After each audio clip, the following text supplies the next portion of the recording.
ஃபேஸ்புக்கில் இந்த கதையை படித்தேங்க. அதை உங்கள்கிட்ட சொல்லணும்னு நினைக்கிறேன். என்ன கதை அப்படின்னா, ஒரு அப்பா அம்மா, ரொம்ப ஏழ்மையான அப்பா அம்மா. அம்மா வீட்டு வேலை செய்கிறவங்க, அப்பா வந்து அதாவது துப்புரவு தொழிலாளி. இப்படி இருக்கிற குடும்பத்தில் அந்த பையனை வந்து இன்ஜினியரிங் வரைக்கும் படிக்க வைக்கிறாங்க. அப்படி படிக்கிற அந்த பையன் வந்து கிடைச்ச வேலைக்கு போகாமல் படித்த படிப்புக்கு தகுந்த வேலைக்கு தான் நான் போவேன்னு சொல்லி அடம் பிடிக்கிறான். அதனால் பையன் வந்து ஒரே பையங்கிறதால அவனை ரொம்ப செல்லமாக செல்வாக்காக வளர்த்துறாங்க. அவன் கேட்குறதெல்லாம் வாங்கி தராங்க. கிட்டத்தட்ட 2-3 வருஷமாக அவன் வேலைக்கே போகாமல் வீட்டில் ஓபி அடிச்சுட்டு ஃப்ரெண்ட்ஸோடு சுற்றிக்கிட்டு ஜாலியாகவே இருக்கான் அவன் லைஃப் ஸ்டைலு. ஆனால் இவங்க சின்னப்பட்டுகிட்டே தான் இருக்காங்க. பையன் என்னைக்காவது மாறிடுவான், நல்லபடியாக வேலைக்கு போவான், கிடைச்ச வேலைக்கு போகாமல் படித்த வேலைக்கே போவான் அப்படின்னு வெயிட் பண்ணிகிட்டு இருக்காங்க. ஆனால் படித்த வேலை அவனுக்கு கிடைக்கவே மாட்டேங்குது. கிடைச்ச வேலைக்கு அவன் போக மாட்டேங்கிறான்.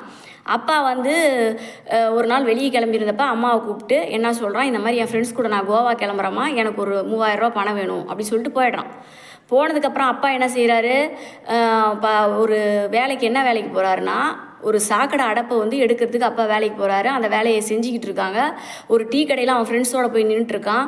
என்ன இவ்வளோ நாற்றம் அடிக்குது அப்படின்னு சொல்லிட்டு அவன் ஃப்ரெண்ட்ஸ் உட்பட எல்லாரும் முகத்தை சொல்லிக்கிறாங்க. அவங்க அந்த டீ கடைக்காரர் சொல்கிறாரு, அவங்க பையன் எவனோ இன்ஜினியரிங் படிச்சிருக்கானா, அந்த பரதேசி வேலைக்கே போக மாட்டேங்கிறானா, படித்த படிப்புக்கு தான் வேலைக்கு போவானா, கிடைச்ச வேலைக்கு போக மாட்டானாமா, அவங்க அப்பா இன்றைக்கி வந்து டிச்சு எழுதிட்டு இருக்கிறாரு அப்படின்னு சொன்னதுமே யாருன்னு எட்டி பார்த்தா அவனோட அப்பா தான் அந்த வேலையை செஞ்சிட்ருக்கார். அதை பார்த்து தான் அவன் கண்ணில் தண்ணி கொட்டிடுது. எவ்வளோ கஷ்டத்தை நம்ம அப்பா அம்மாவுக்கு கொடுத்துட்ருக்கோம் இத்தனை வருஷமா அப்படின்னு சொல்லிட்டு மலை போய் துணிமணிலாம் அடுக்கிறான். அடிக்கிட்டு கிடச்சிருச்சு வேலை, ஏற்கனவே கிடைச்ச வேலைக்கு போகாமல் தான் சும்மா சுற்றிக்கிட்டு இருக்கான். கிடச்சிருச்சு வேலை, நான் வந்து வேலைக்கு போகிறேம்மா, இனிமேல் நீ அப்பாவும் நிம்மதியாக இருங்க அப்படி சொல்லி. எத்தனை பசங்க இப்படி செய்கிறாங்க அப்படின்னு பார்த்தோம்னா நிறைய பசங்க இதை செய்யவே மாட்டுறாங்க. கிடைச்ச வேலைக்கே போக மாட்டேன், படித்த வேலைக்கு தான் போவேன். அப்பா அம்மாலாம் அதெல்லாம் நினச்சா வளர்கிறாங்க. எல்லாருக்குமே கனவுகள் லட்சியங்கள்லாம் இருக்கும்.